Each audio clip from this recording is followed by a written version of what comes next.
भक्तमाल जी की एक कथा है कि एक राजा था, उसके सिर में बहुत दर्द रहता था। तो एक वैद्य ने आकर के कहा कि मानसरोवर में रहने वाले हंस, उनके हृदय को अगर लाया जाए और उससे एक दवाई बनाई जाए, उसका लेपन उनके सिर पे किया जाए तो उनका सर का दर्द हमेशा के लिए खत्म हो जाएगा। राजा ने सैनिकों को आज्ञा की, जाओ मानसरोवर से हंस पकड़ के लाओ। सैनिक सब पहुंच गए मानसरोवर, लेकिन सैनिकों की वेशभूषा देख करके हंस उनके हाथ आए नहीं, दूर ही दूर रहे। 3-4 दिन तक सब सैनिक वहीं पड़े रहे, हंस हाथ नहीं आए। एक दिन उन सैनिकों ने देखा कि कुछ संत वहां पर आए और वे अपने हाथों से दाना चुगा रहे थे और हंस उनके हाथ से दाना ले रहे। सैनिक जैसे आगे बढ़े तो हंस सारे भाग गए। तो सैनिकों ने सोचा कि भाई हमारी वेशभूषा से भाग रहे हैं, हम भी अगर संत बन के आ जाएं तो शायद हमारे हाथ से भी कुछ पाएं, और जब ये पाएंगे तो हम इनको पकड़ लेंगे। तो हंसों का स्वभाव क्या था? संतों का सम्मान करते थे। ये सभी सैनिक संतों का रूप धारण करके गए और हाथ में दाना लेकर के हंसों को खिलाने गए। तो भक्तमाल जी में वर्णन है कि वे सब हंस जानते थे कि ये वही सैनिक हैं, लेकिन संत वेश में आए हैं। संत वेश में आए हैं, अगर हम इनके पास नहीं गए तो भेष का अपराध बनेगा। जानते हुए भी कि हमें बंदी बनाएंगे, जबरदस्ती जो हंस थे वे उनके समीप चले गए और सैनिकों ने थोड़ी देर तो दाना चुकाया और फिर मौका पाके उनको पकड़ लिया, ले गए। ये दृश्य भगवान देख रहे थे। ठाकुर जी ने मन में विचार किया कि हंस जानते हुए भी कि ये सैनिक हैं, हमें बांध लेंगे, फिर भी भेष का सम्मान करने के लिए इन्होंने खुद को दे दिया। इनकी रक्षा मैं करूंगा। और ठाकुर जी एक वैद्य बन के राजा के यहां आ गए। हंसों को लाया गया पिंजरे में बंद करके, बस उनका वध करना ही था कि तुरंत ठाकुर जी आए और ठाकुर जी आके बोले, राजन सुनो, हम आपसे वचन देते हैं, इन हंसों को अभी मत मारो। हम एक औषधि आपके माथे से लगाते हैं, अगर 2 दिन में आपका दर्द ठीक ना हो तो आप इन हंसों का वध करना, लेकिन आपका दर्द यदि जड़ से खत्म हो जाए तो इन हंसों को छोड़ देना। राजा बोले ठीक है। अब भगवान अपने हाथ से तो कुछ भी मिला दें, वो मट्टी घुमा के लगा दें तो ठीक है जाएगा। ठाकुर जी तो नाटक कर रहे हैं, जे डाल वो डाल, घुमा के उसमें एक बढ़िया सा लेप बनाया, राजा के सिर से लगाया, लगाते ही दर्द दूर हो गया। 2 दिन तक देखा दर्द नहीं हुआ। बोले महाराज आपका औषधि बहुत बढ़िया। ठाकुर जी बोले बस हमारी यही भाव है कि आप इन हंसों, बोले आप कुछ मांग लीजिए, बोले बस एक ही मांग रहा है, इन हंसों को छोड़ दो। बोले ठीक है। हंसों को मुक्त करने लगे, इतने में ही वो वैद्य वहां से अंतर ध्यान हो गया। तब हंसों ने पिंजरे से बाहर आकर के बताया, बोले राजन ये कोई सामान्य वैद्य नहीं था, साक्षात ठाकुर जी थे। हम जानते हुए भी कि ये सैनिक हैं, लेकिन इनकी भेष संतों की थी, इसलिए हमने अपने आप को बंदी बनवाया। इस बात से रीझ करके ठाकुर जी आए तुम्हारे माथे से लेप लगाने के लिए। भैया संतन को सम्मान करो वो तो एक अलग बात है, पर नगरी संतन के भेष को ही सम्मान कर लो, वहां से ही ठाकुर जी प्रसन्न हो जाए कि ये उनके भेष का सम्मान करते हैं।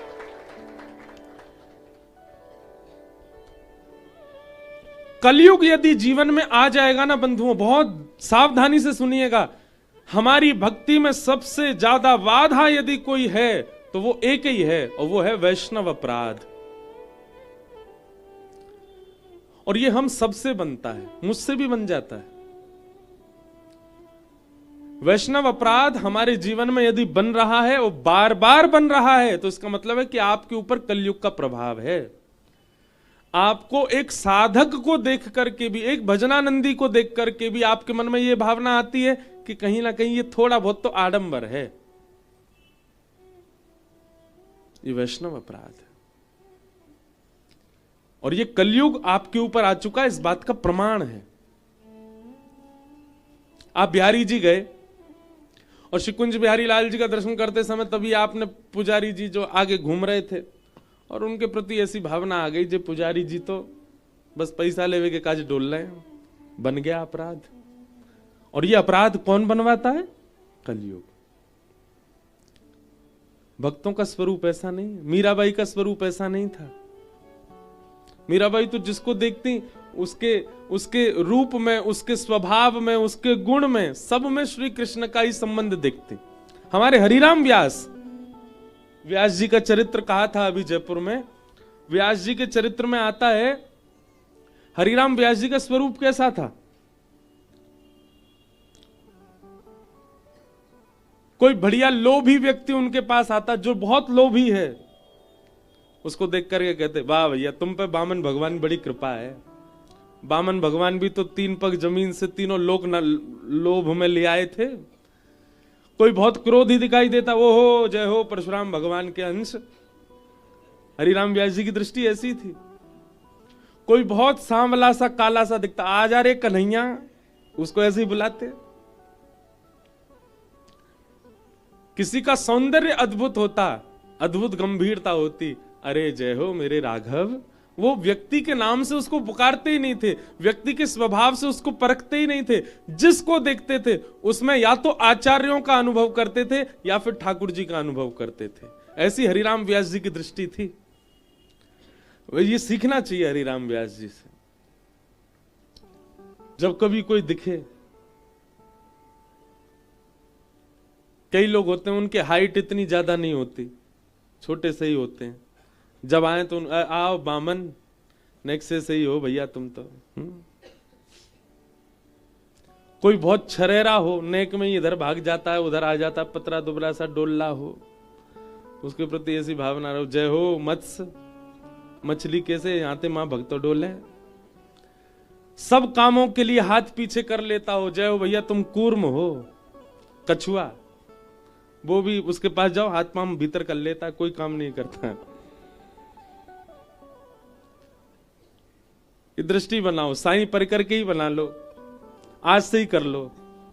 आज से रात में जिससे भी मिलो, भोजन पानी करते समय, उठते बैठते समय, उसके स्वभाव से या तो किसी आचार्य को देखो या फिर साक्षात ठाकुर जी को देखो। ये हरिराम व्यास जी की दृष्टि है। उन्होंने कभी किसी व्यक्ति के स्वभाव गुण से किसी को नहीं परखा। तो कलयुग जीवन में आएगा तो आपको आडंबर दिखेगा, आपको सदपुरुष में भी आडंबर दिख जाएगा। चैतन्य महाप्रभु वे जब विचरण करते थे तो कोई नाटकबाज व्यक्ति भी हो, कुछ नहीं, केवल पैसा कमाने के लिए भगवान नाम गा रहा है, चैतन्य महाप्रभु उसके मुख से भी नाम सुनकर के नेत्रों से भाव विह्वल हो जाते, उसके चरणों में प्रणाम करते, भैया धन्य है। सब लोग आगे कहते, अरे जे पाखंडी है, जे केवल पैसा कमाने के लिए नाम गाता है। चैतन्य महाप्रभु कहते, और पैसा दो इसको, ताकि इसके मन में और लोभ जगे पैसा का, कम से कम उसके चक्कर में नाम तो गाएगा। ऐसा गुण देखते थे। पर हम लोगों का स्वभाव विचित्र है, हम लोग 2 मिनट में अवगुण ही देखने लग जाते हैं सबके भीतर, और ये कलयुग ही करवाता है हमसे। कई बार बंधुओं हम अपने गुरु के प्रति भी अवगुण देख लेते हैं, ये कलयुग का प्रभाव है।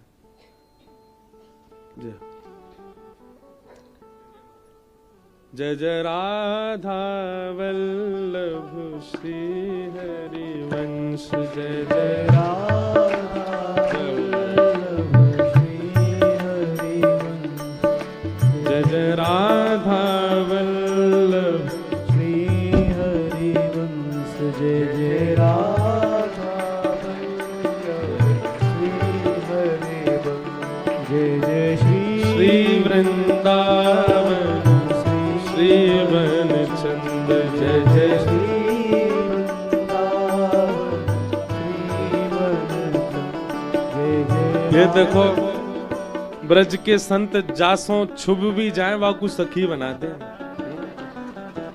सखी बनवे को मतलब है ठाकुर जी की अधिकारिणी बना दे। हमारे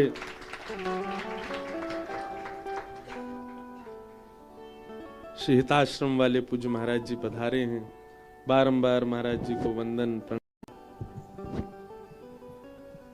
जय।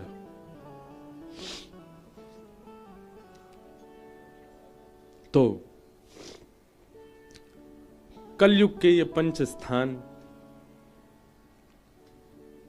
राजा परीक्षित स्वयं भटक गए, शमिक ऋषि के गले में मरा हुआ सर्प डाल दिया और शमिक ऋषि के पुत्र श्रृंगी, उनको जब ये बात पता चली कि मेरे पिता के गले में मरा हुआ सर्प डाला है, तुरंत उन्होंने श्राप दे दिया। इति लंघित मर्यादम तक्षकः सप्तमे हनि। मैं श्राप देता हूं कि तक्षक सर्प के डंसन से राजा परीक्षित की 7 दिन के अंदर मृत्यु हो जाएगी। श्राप दे दिया। शमिक ऋषि को जब ये बात पता चली कि मेरे पुत्र ने राजा को श्राप दे दिया, उन्होंने अपने शिष्य गौरमुख से कहा कि आप जाओ, जाकर के राजा परीक्षित को बता दीजिए उनके जीवन के केवल 7 दिन बचे हैं। राजा परीक्षित को जैसे ये बात पता चली कि मेरे जीवन के केवल 7 दिन बचे हैं, देखो एक बात बहुत ध्यान से सुनना। साधक वैष्णव का एक स्वरूप है कि वो विपरीत समाचार सुनकर के भी अप्रसन्न नहीं होता। इससे ज्यादा विपरीत क्या होगा कि किसी की मृत्यु की खबर ही सुना दो उसके मुंह पे जाकर के तुम मरने वाले हो इतने दिन में। लेकिन फिर भी राजा परीक्षित इससे परेशान नहीं हुए। हम तो छोटी छोटी बातों पर परेशान हो जाएं, पर वैष्णव का स्वभाव है कि वो निश्चिंत नहीं होता, वो चिंतित नहीं होता, वो निश्चिंत ही रहता हर परिस्थिति में। सूरदास जी का एक पद है, जैसे राखो तैसे रहूं, जानत हो दुख सुख सब जन के, मुख से कछु ना कहूं। आप सब जानते हो ना, मैं क्या बताऊं आपको। जैसे राखो तैसे रहूं।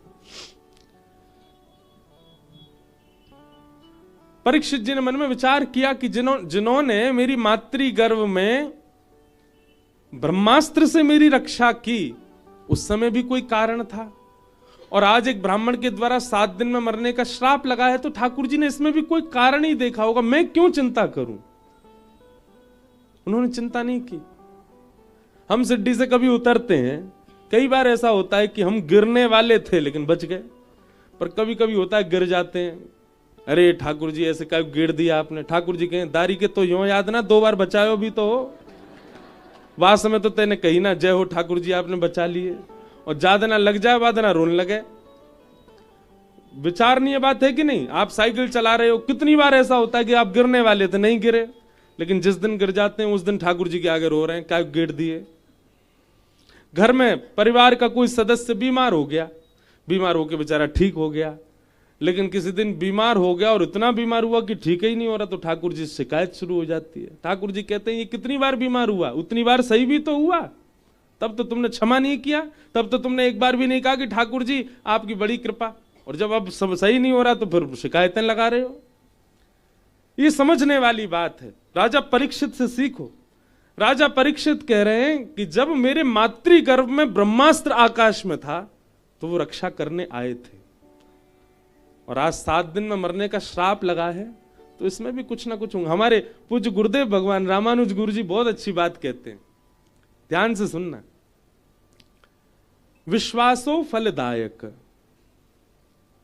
राजा परीक्षित जब अपनी मातृ गर्भ में थे तो भगवान शस्त्र लेकर के गए और उनकी रक्षा की, और राजा परीक्षित जब जीवित अवस्था में 7 दिन में मरने का श्राप लगा तो भगवान शास्त्र रूप धारण करके आए और उनकी रक्षा की, भागवत जी के रूप में आए।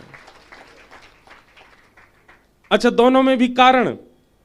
गुरुदेव भगवान कहते हैं, मैंने देखो गुरुदेव का दर्शन नहीं किया, पर गुरुदेव की लिखनी कई छोटे छोटे ग्रंथों वो पढ़े हैं मैंने।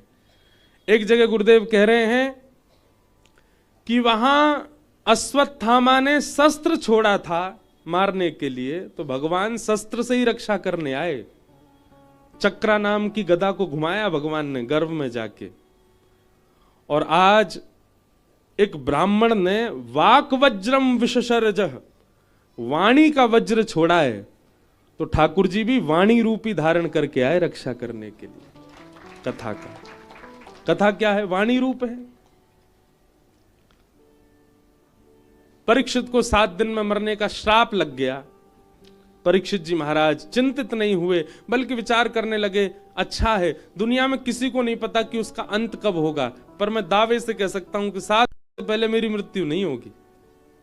मेरे पास 7 दिन शेष हैं। इसमें भी भगवान का एक संकेत मैं मान लूं कि ठाकुर जी ने मुझे पहले ही बता दिया कि इतने दिन आए तेरे पास, अपना कल्याण कर ले। मैं कितना भाग्यशाली हूं। व्यक्ति को क्या पता कि उसके प्राण कब निकले। राजा परीक्षित ने अपने पुत्र को, जन्मेजय को राज्य गद्दी पर बिठाया, स्वयं वन में चले गए। अनेक संत ऋषि गण सब गंगा जी के तट पे आ गए। सबसे राजा परीक्षित ने एक ही प्रश्न किया, जल्दी मरने वाले की मुक्ति का उपाय बताओ। पर कोई भी प्रमाणित नहीं बता पाया क्या करना चाहिए। तभी तत्रा भवद भगवान व्यासपुत्रो यदच्छया गामटमानो नपेक्ष अलक्षलिंगो निजलावतुष्टो वृतश्च वालैरवधूत भेष। बोलो सुखदेव जी महाराज की।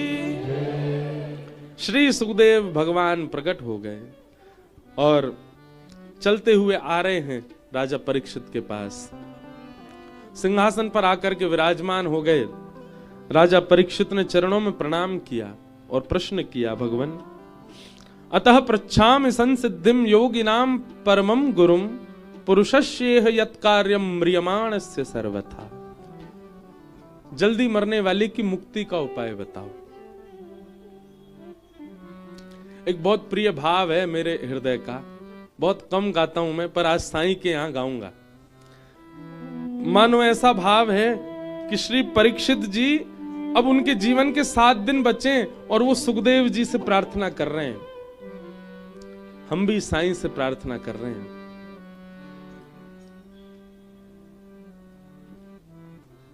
चाहे हार हो चाहे जीत हो, चाहे हार हो चाहे जीत हो, गुरु चरण में मेरी प्रीत हो। चाहे हार हो चाहे जीत हो, गुरु चरण में मेरी प्रीत। बंधुओं, यहाँ जितने भी लोग विराज रहे हैं, थोड़ी देर के लिए स्वयं को परीक्षित मानिए। हम सब थोड़ी देर के लिए नहीं, हम हैं ही परीक्षित। हम सबके पास भी 7 ही दिन हैं।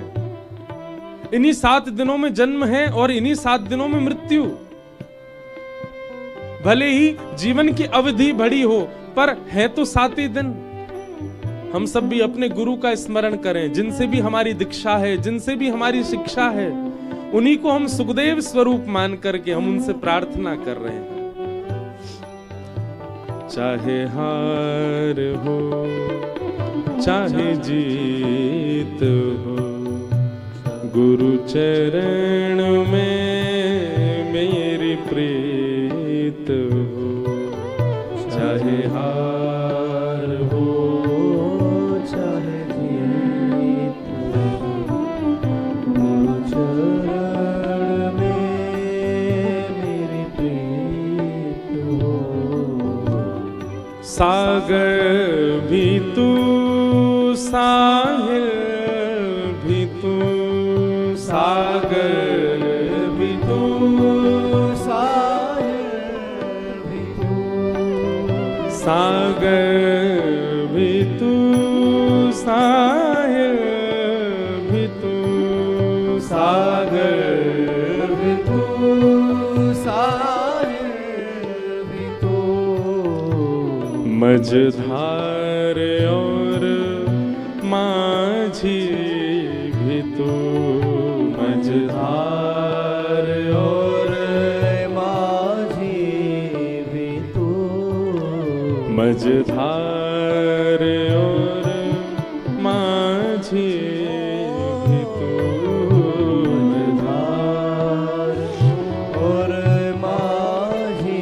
कितने सुंदर शब्द हैं। हे गुरुदेव, सागर भी आप ही हो, मतलब आपकी गहराई हम पहचान नहीं सकते। सागर भी आप ही हो, पर हमें इस संसार रूपी सागर से पार करने वाले मझधार भी आप ही हो। मझधार और माझी भी तो, मझधार और माझी भी तो। बहुत सुंदर। इस प्रकृति का तुम गीत हो, इस प्रकृति का तुम गीत हो। गुरु चरण में मेरे प्रीत हो, गुरु चरण में मेरी प्रीत हो। चाहे हार हो चाहे जीत हो, गुरु चरण में मेरी प्रीत हो। चाहे हार हो चाहे जीत हो, गुरु चरण में मेरी प्रीत हो। बोलो सद्गुरुदेव भगवान की जय। बहुत सुंदर भाव।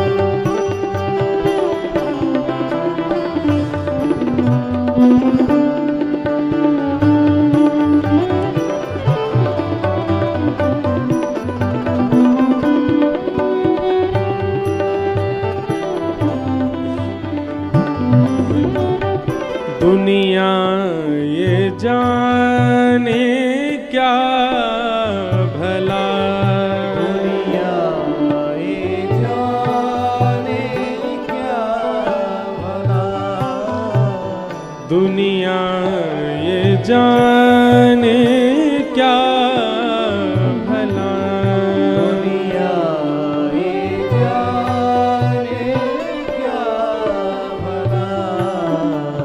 तेरे रूप में मुझे क्या मिला, तेरे रूप में मुझे क्या मिला, तेरे रूप में मुझे क्या मिला, तेरे रूप में मुझे क्या मिला।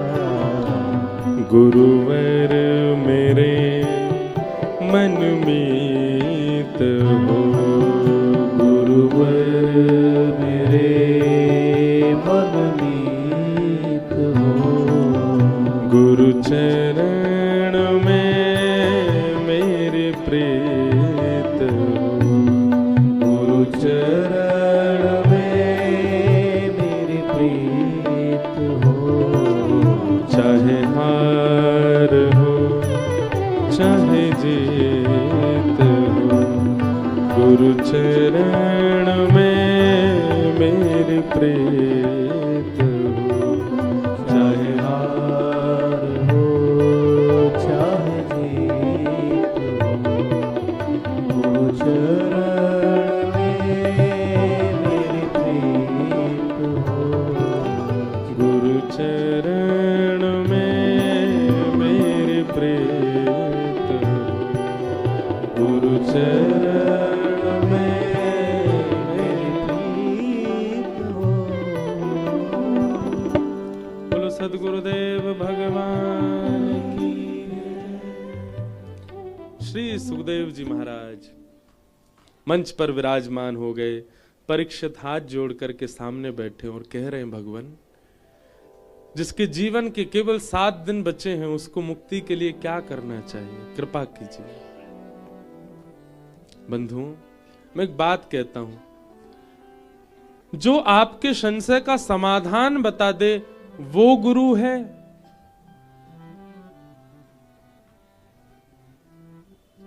या फिर आपका संशय ही बदल दे वो गुरु है।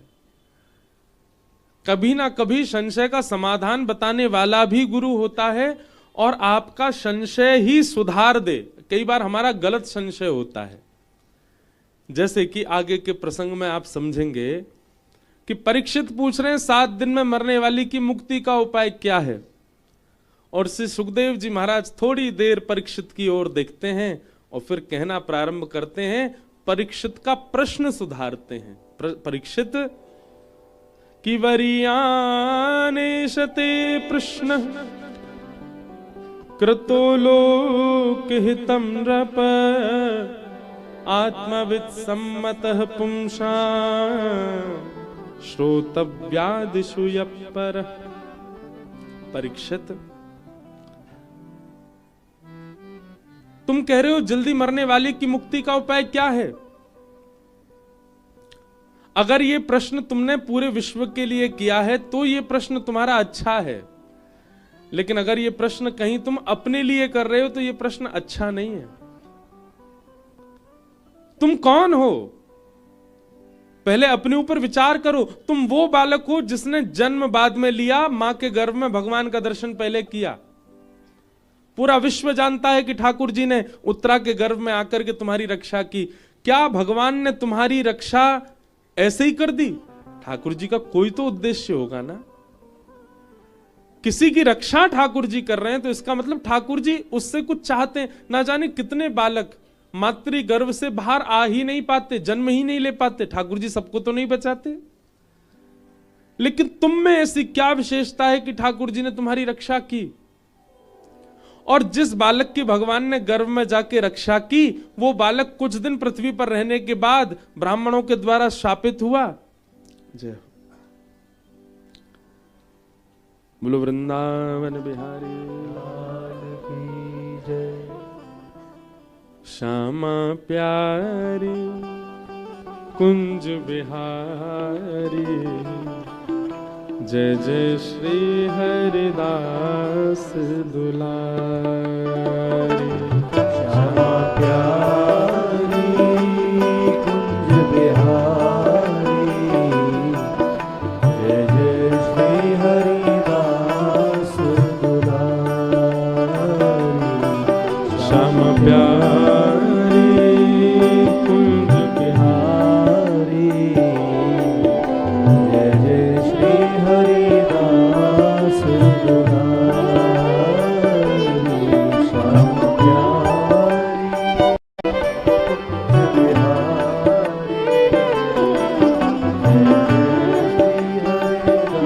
जय श्री हरिदास दुलारी।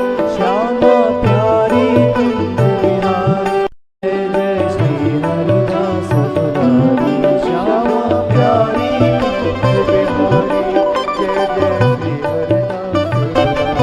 श्यामा प्यारी कुंज बिहारी, जय जय श्री हरिदास दुलारी। श्यामा प्यारी कुंज बिहारी, ओ श्यामा प्यारी कुंज बिहारी, जय जय श्री हरिदास दुलारी।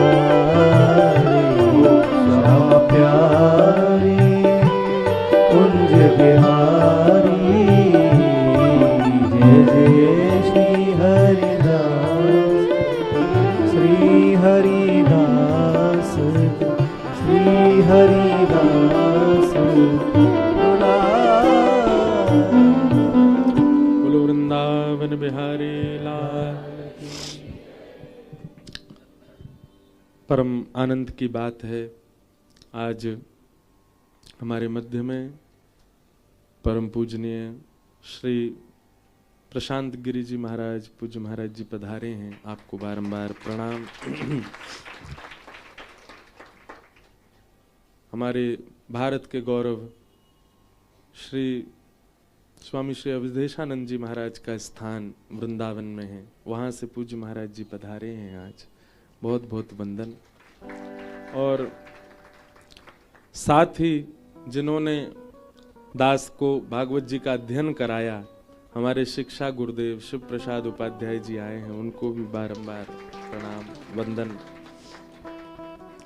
हमारे व्यासपीठ पर दास को बैठाने में जिनका बहुत योगदान है, ऐसे प्रथम तो हमारे पूज्य पिताजी महाराज, जिनकी कृपा से व्यासपीठ पर आज वे भी आएंगे कथा में।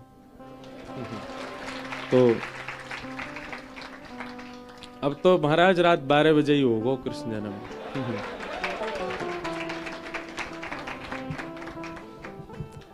हमारी एक बड़ी ये थोड़ी सी दिक्कत हो जाती है कि प्रारंभ के 3 दिन इतना आराम आराम से चलती है कथा कि वो बढ़े ही नहीं पाते आगे।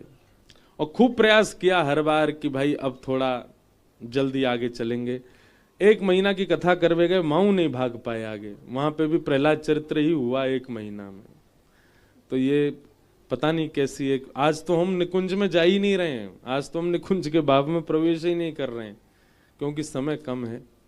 लेकिन आज हमारे व्यासपीठ पर बिठाने में जिनका बहुत आशीर्वाद, पूज्य पिताजी महाराज, दूसरे हमारे पूज्य नाना जी पंडित श्री कृष्णलाल शास्त्री जी, जो कि अब भगवत धाम में विराज रहे हैं, और तीसरा जिनके कृपा से, जिन्होंने खूब संग रह करके बैठा करके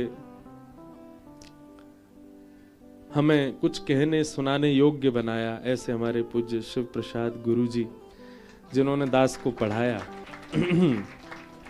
ऐसे गुरुदेव भगवान भी आए हैं, सबको हम प्रणाम करते हैं, वंदन करते हैं।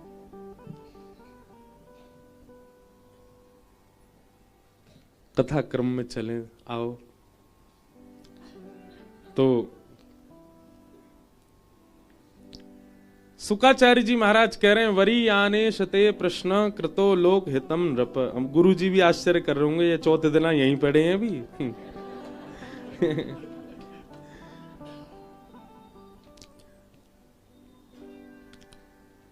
भागवत जी इतनी अद्भुत हैं, इतनी विस्तृत हैं कि कैसे 7 दिन में पूरी करें, हमें तो समझ ही नहीं आती। और फिर ऊपर से कभी अष्ट सखा आगे आ जाएं, बोले हम सेवा में ले, कभी मीराबाई आ जाएं, बोले हमारो एक पद गा दो, हमारी कोई भाव बताओ, तो फिर सबको प्रणाम करने में समय निकल जाता है। सुकाचार्य जी महाराज से सुकाचार्य जी महाराज परीक्षित से कह रहे हैं, परीक्षित तुम अगर अपने लिए ये प्रश्न कर रहे हो तो उचित नहीं है।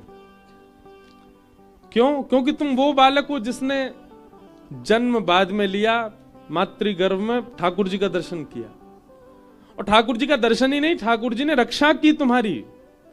भगवान ने केवल इसीलिए रक्षा करी तुम्हारी कि एक दिन तुम मुक्ति मांगो। भैया वृंदावन में बैठे हो, मुक्ति कोई बहुत बड़ी बात ना है हमारे काजी। ब्रजवासी तो यूं कहें, स्वर्ग अपवर्ग लेकर करेंगे हम क्या, जान लो हमें हम वृंदावन वासी हैं। हमें नहीं चाहिए वैकुंठ। जहां नहीं नंद, जहां नहीं यशोदा, जहां नहीं गोपी ग्वाल और गाये, कहा करूं वैकुंठ ही जाए, कहा करूं वैकुंठ ही जाए। क्या करें हम वैकुंठ जाके? विचार करो, अभी आप यहां बैठे हो, जहां पे बिहारी जी नहीं है, राधा वल्लभ जी नहीं है, राधा रमन जी नहीं है, जमुना जी की कुंज, जमुना जी की बढ़िया सुंदर रेती नहीं है, वृंदावन की कुंज गली ना है, राधे राधे बोल के चल रहे अल्लड़ ब्रजवासी ना है, जहां ब्रज को सो ऐसी ब्रज की सी सुगंध ना है, वह वैकुंठ में जाके हम कहा करेंगे? हमें ना चाहिए। जन्म जन्म दीजो याही ब्रज बसे, हमें तो ये ब्रज ही चाहिए। तो यहां तो मुक्ति की कामना करते नहीं, कदापि अगर बाहर कोई मुक्ति की कामना करे, और उसमें भी परीक्षित कर रहा है, राजन मुक्ति राक्षसों को भी मिलती है, मुक्ति दुष्टों को भी प्राप्त हो जाती है, और वही मुक्ति हम नाम जापकों को मिल जाए, हम कथा सुनने वालों को मिल जाए, हम सेवा करने वालों को मिल जाए, जो मुक्ति राक्षसों को मिली वही मुक्ति हमको मिल जाए, तो हम में उनमें अंतर क्या है? हम इतना भजन करके, ग्रह त्याग करके, दिन रात ठाकुर जी का स्मरण करके उस मुक्ति को प्राप्त कर रहे हैं, जिस मुक्ति को रावण आदि राक्षसों ने भगवान से विद्वेष करके प्राप्त कर लिया। मतलब मेहनत करके पूरे दिन निकालने वाले को भी वही रोटी सब्जी दाल मिल रही है जो आलसी को मिल रही है, तो फिर दोनों में अंतर क्या है? राजन तुम मुक्ति की कामना मत करो, 7 दिन बचे तुम्हारे पास। अरे मुक्ति मिलनी होती तो अंतिम क्षण में प्राप्त हो सकती है। मुक्ति के लिए पूरा एक बात बहुत ध्यान से सुनो, पूरा जीवन चाहे हमने जो कुछ भी किया हो, पर अंते नारायण स्मृति, यदि अंतिम श्वास में नारायण का स्मरण हो जाए, अंतिम श्वास में यदि श्री राधा मुख से निकल आवे, अंतिम श्वास में श्री राम मुख से निकल आवे, उसी से ही मुक्ति प्राप्त हो जाएगी। फिर जीवन में हमने क्या किया? सारे चैप्टर क्लोज कर देंगे ठाकुर जी। क्यों? अंत में इसने भगवान नाम ले लिया, अब जीवन पर दृष्टि नहीं डालनी है। लेकिन ये बहुत कठिन है। अंत में अंत राम कही आवत नहीं, अंत में भगवत स्मरण हो जाए सहजता से, यह बहुत मुश्किल है, नहीं हो सकता।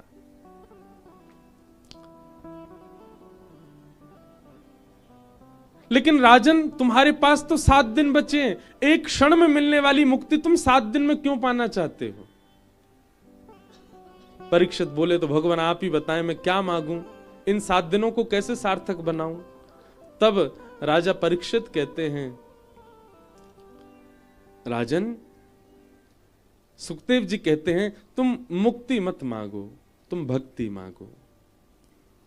मुक्ति का मतलब तो मृत्यु के बाद भगवान का दर्शन होता है, और भक्ति का मतलब तो जीते जी भगवान का दर्शन हो जाता है। तुम भक्ति की कामना करो। और अब तुम्हारा उद्देश्य यह नहीं होना चाहिए कि 7वें दिन तक्षक सर्प डसे और मेरी मुक्ति हो जाए। अब तुम्हारा उद्देश्य यह होना चाहिए कि 7वें दिन तक्षक सर्प डसे, उससे पहले मुझे भगवत साक्षात्कार हो जाए। अरे हम इतनी मेहनत करके पृथ्वी पर आए, 84 लाख योनियों में। अच्छा एक बात बहुत ध्यान से सुनना क्यों जीते जी भगवत दर्शन की अभिलाषा होनी चाहिए हमारे चित्त में? ये मानव देह बहुत मुश्किल से मिला हमको। नृदेह माध्यम सुलभम सुदुर्लभम प्लबम सुकल्पम गुरुकर्ण धारम। भगवान उद्धव से कहते हैं बहुत याचना करने पर मैं मानव बनाता हूं आत्मा को, नहीं तो वो 84 लाख में घूमता रहता है। इतनी मेहनत करके हमको मानव देह मिला, मेहनत करके 9 महीना मातृगर्भ में, दुर्गम नरक से भी दुर्गम उस मातृगर्भ में हमने व्यतीत किया। जन्म लेकर के पृथ्वी पर आए, बोलना सीखा, देखना सीखा, चलना सीखा, हिलना सीखा, बैठना सीखा, हंसना सीखा, कर्म करने सीखे, धन कमाना सीखा, सब कुछ सीख करके और किया क्या? केवल और केवल सब कुछ करते हुए अंत में मर गए, और फिर से अपॉर्चुनिटी जो मिली थी भगवत प्राप्ति की उसको गवा दिया।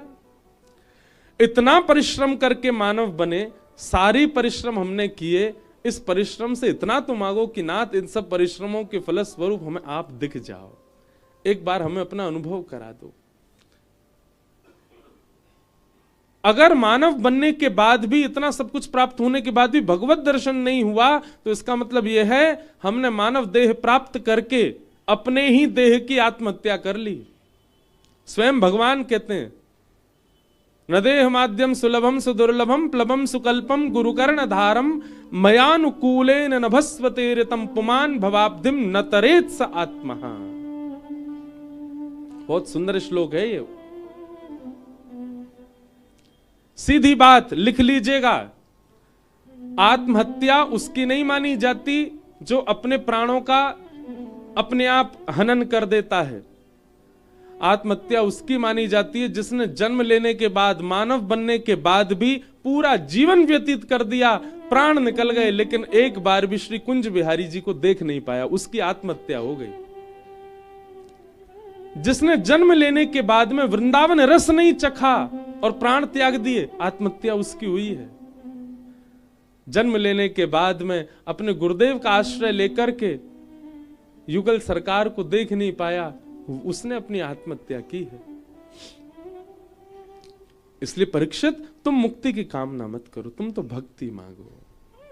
तब परीक्षित के चित्त में आया कि नहीं भगवान, अब मुझे मुक्ति की चिंता नहीं है, अब तो मेरी चिंता केवल यह है कि 7 दिन ही बचे, इन 7 दिन में भगवान से मिलाओ, मुझे भगवत दर्शन कराओ।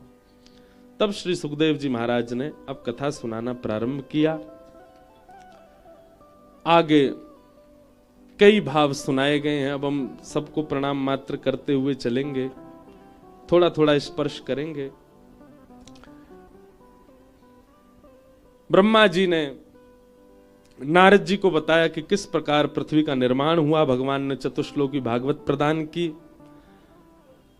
इसी बीच उद्धव विदुर संवाद सुनाया गया, जहां पर विदुर जी महाराज को श्री उद्धव जी भगवान का उपदेश देते हैं और कहते हैं कि ठाकुर जी ने मैत्रेय मुनि को आज्ञा की है कि तुम हरिद्वार जाके मैत्रेय मुनि से ये भागवत धर्म श्रवण करो। उद्धव जी महाराज बद्रीनाथ चले जाते हैं और श्री विदुर जी महाराज मैत्रेय मुनि के आश्रम बैठ करके भागवत धर्म श्रवण करते हैं। सृष्टि प्रसंग सुनाया जाता है, किस प्रकार पृथ्वी का निर्माण आदि हुआ, इन सब क्रमों को बताया गया। अब हम हनुमान जी की तरह छलांग मांग रहे हैं, सब लोग बस प्रणाम मात्र कर लो। उद्धव विदुर संवाद, उद्धव मैत्रेय विदुर संवाद सब हुए, सृष्टि प्रसंग सुनाया गया। भगवान बराह का प्रादुर्भाव बताया, बोलो बराह भगवान की।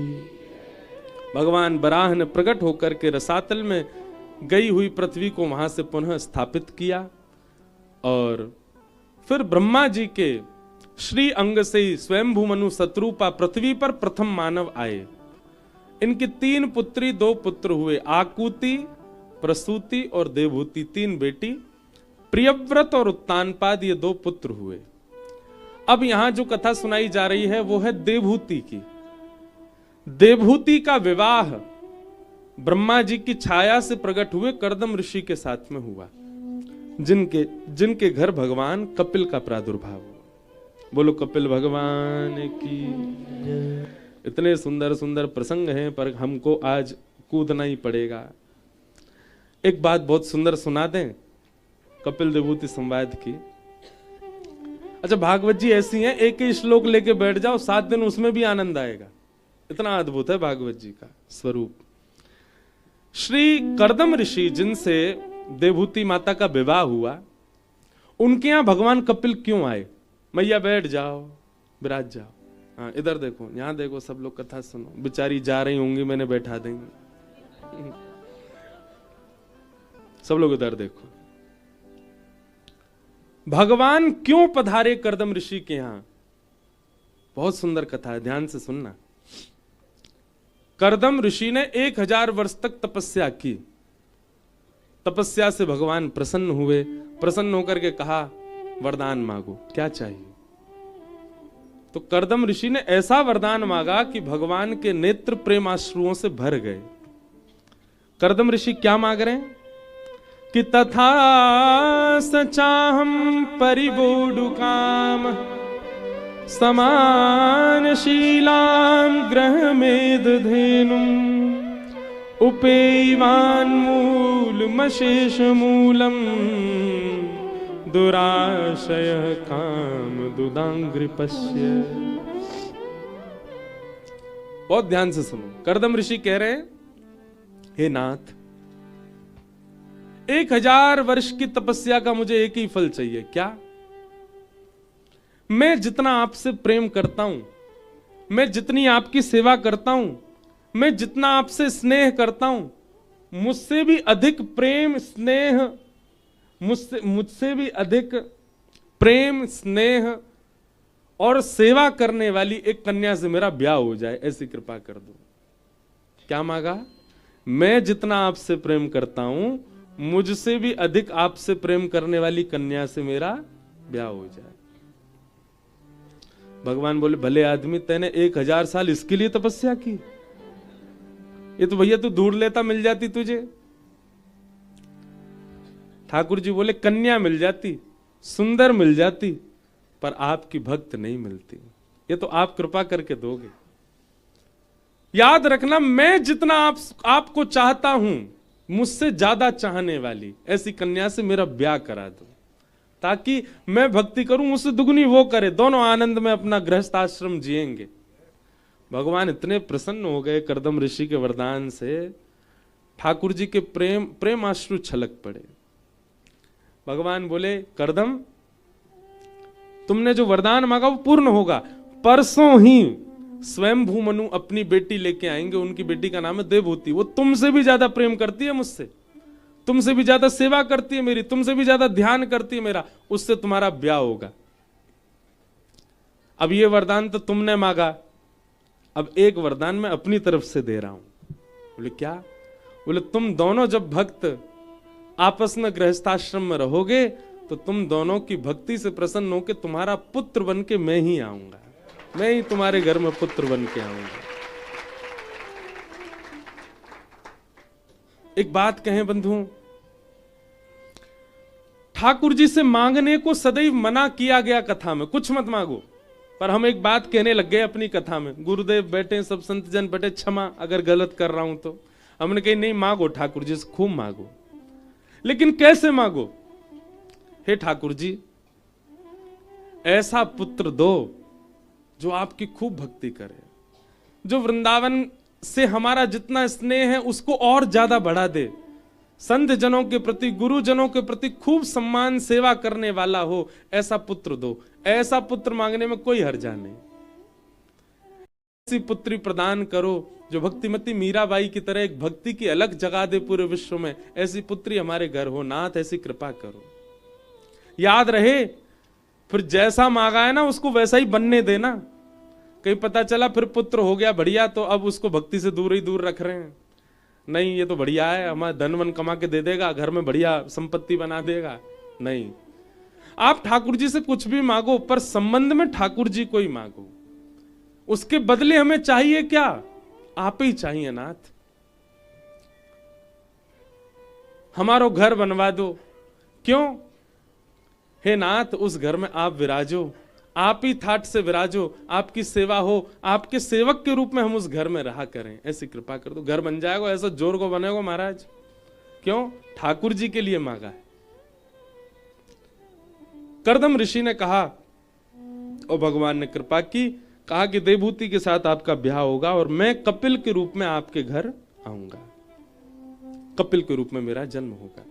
9 पुत्रियों ने जन्म लिया और 9 पुत्रियों के बाद 10वें पुत्र के रूप में भगवान कपिल का प्रादुर्भाव। बोलो कपिल भगवान की। देवहूति माता और कपिल भगवान का सुंदर संवाद भागवत जी में सुनाया गया, जहां देवहूति माता के अनेक प्रश्नों के उत्तर भगवान कपिल ने दिए। एक प्रश्न सुन लेते हैं कि निर्वेणा नितराम भूमल असद इंद्रिय तर्षणात् येन संभाव्यमानेन प्रपन्नांधम तम प्रभु। हे नाथ, बहुत ध्यान से सुनना। हम अपनी इंद्रियों की इच्छा पूरी कर करके हार चुके हैं, पर हमारी इच्छाएं पूरी नहीं हो रही। जीव को जितना भी खिलाओ ये फिर भी प्यासी रहती है, भूखी रहती है। हाथों को कितना भी स्पर्श करा दो फिर भी ये अतृप्त ही रहते हैं। सर्वांगीण इंद्रियों को कितने भी भोग वस्तु दे दो, इनकी तृप्ति नहीं होती कभी भी। हे नाथ, इन असंत इंद्रियों की तृप्ति का उपाय क्या है? ऐसा हम क्या करें जिससे हमारी इंद्रियों को एक ठौर प्राप्त हो जाए, फिर ये इंद्रियां कहीं ना भटकें, फिर जीव की इच्छा समाप्त हो जाए, नेत्रों की इच्छा समाप्त हो जाए, कानों की इच्छा समाप्त हो जाए, सर्वांगीण इंद्रियां सम हो जाएं। ऐसा कोई उपाय बताओ नाथ। भगवान कपिल कहते हैं, मैया एक ही उपाय है। क्या? कि योग आध्यात्मिक पुंसाम मतो निश्रेयसाय में अत्यंतो परतिर्यत्र दुखस्य च सुखस्य च। मैया, इंद्रियां बुरी नहीं है, नेत्र बुरे नहीं है, नाक बुरी नहीं है, जीभ बुरी नहीं है, त्वचा बुरी नहीं है, हाथ बुरे नहीं है। इन इंद्रियों को आप असद मत कहिए, ये इंद्रियां असद नहीं है। इन इंद्रियों का स्वामी बनकर के बैठा हमारे भीतर जो हमारा चित्त है, चेतः खलवस्य बंधाय, वो चित्त वो बुरा है। उस मन की इच्छा होती है, इंद्रियों की कोई इच्छा नहीं होती।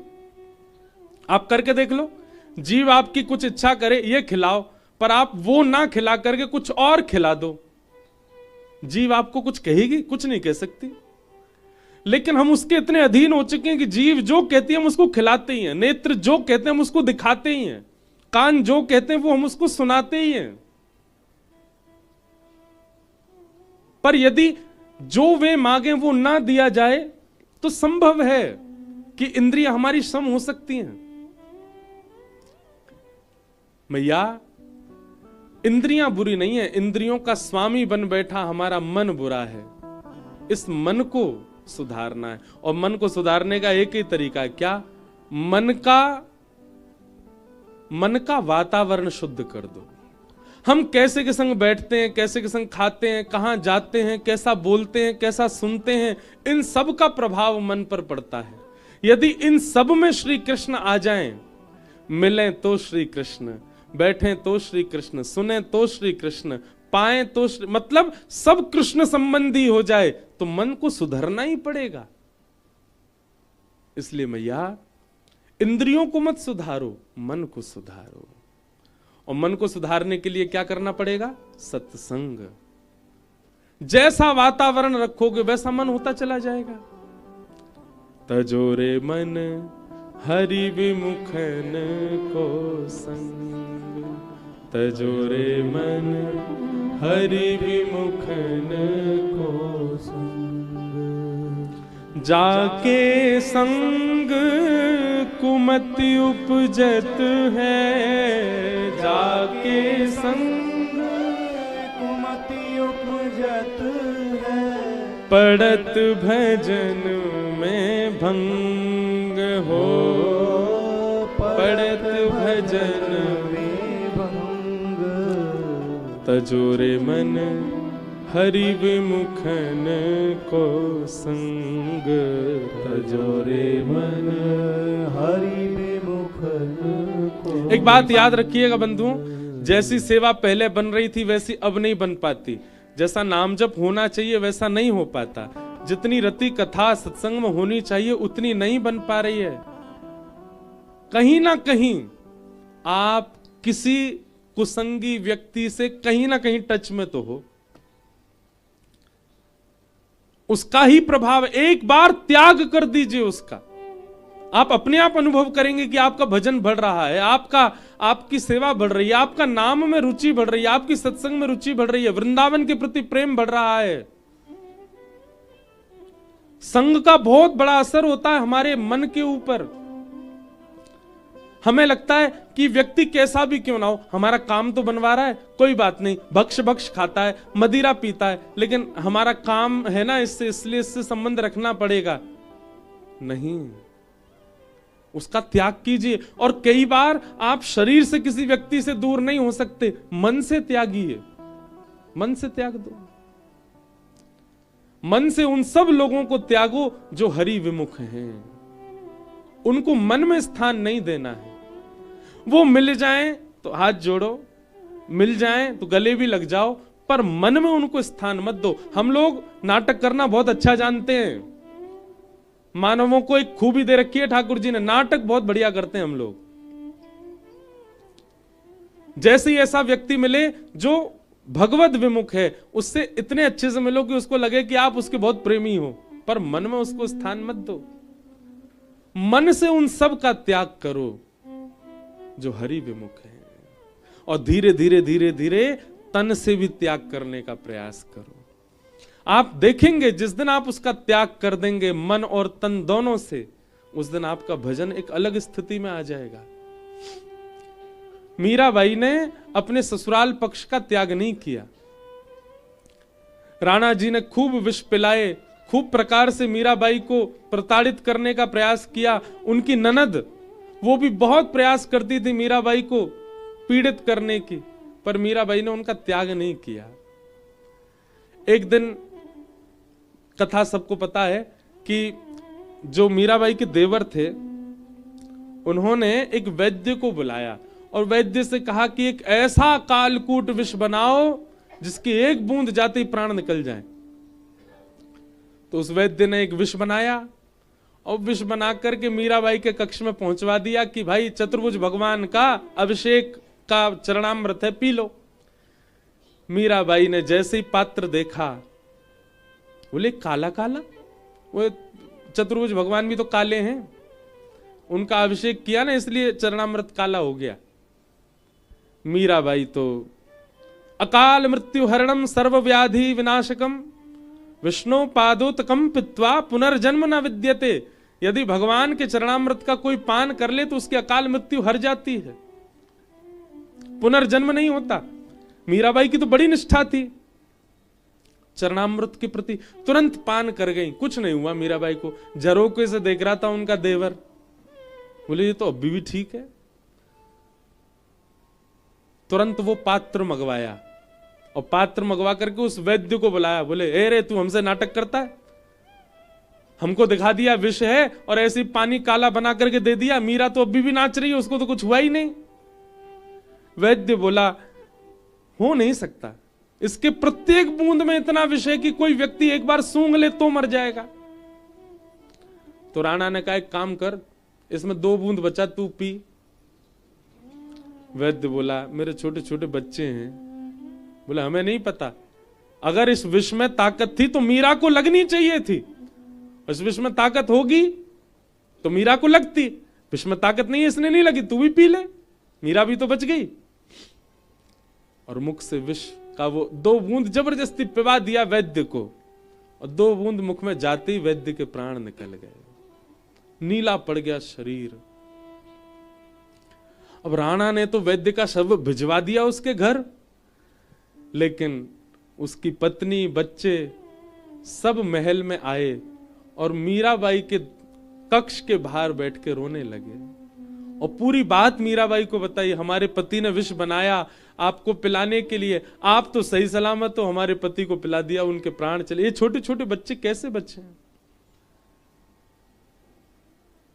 तब मीराबाई ने ठाकुर सन्मुख बैठ कर के पद गाया।